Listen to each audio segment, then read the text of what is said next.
अगर हम जाट हैं, राजपूत हैं, ब्राह्मण हैं, बनिया है, कुछ भी हमारी गलती थोड़ी ना है। हमारे भविष्य के साथ क्यों खेला जा रहा है? हम कहाँ जाए?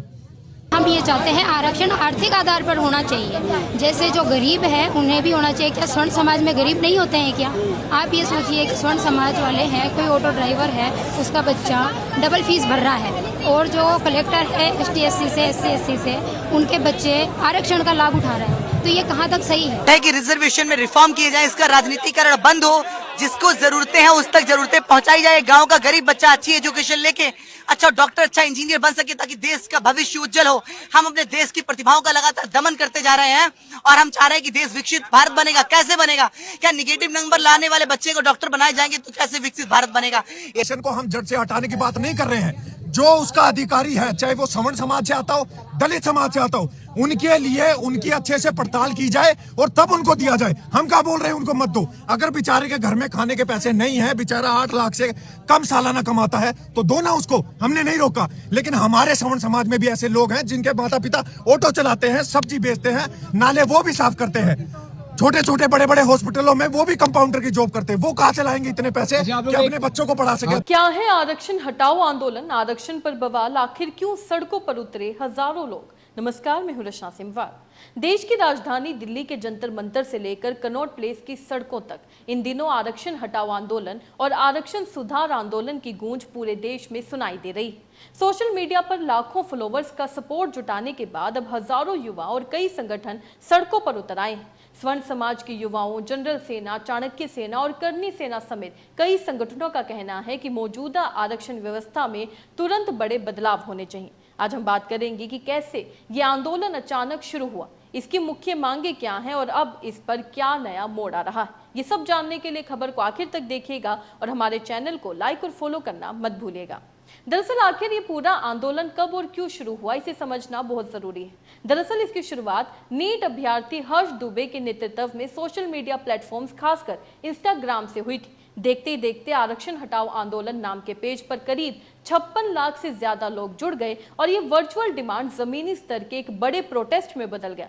स्वर्ण समाज के युवाओं और प्रदर्शनकारियों की मुख्य मांगे हैं कि सरकारी नौकरियों, शिक्षा और छात्रवृत्ति में आरक्षण का आधार जाति के बजाय व्यक्ति की आर्थिक स्थिति, फाइनेंशियल कंडीशन यानी गरीबी को बनाया जाना चाहिए।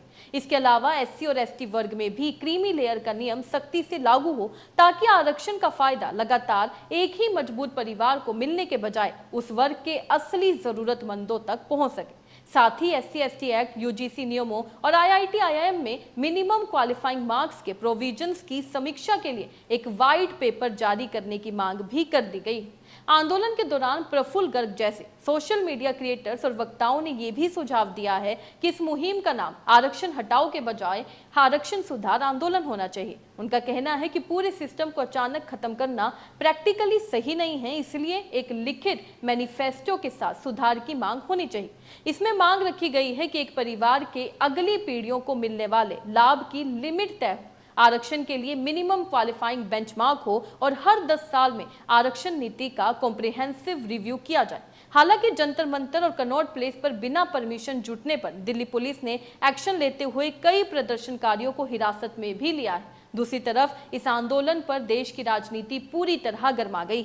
समाजवादी पार्टी के प्रमुख अखिलेश यादव ने इसे आरक्षण समाप्ति का षड्यंत्र बताते हुए कहा है कि आरक्षण शोषितों का संवैधानिक अधिकार है। वहीं केंद्रीय मंत्री चिराग पासवान और रामदास आठवले ने भी इसे असंवैधानिक करार दिया है।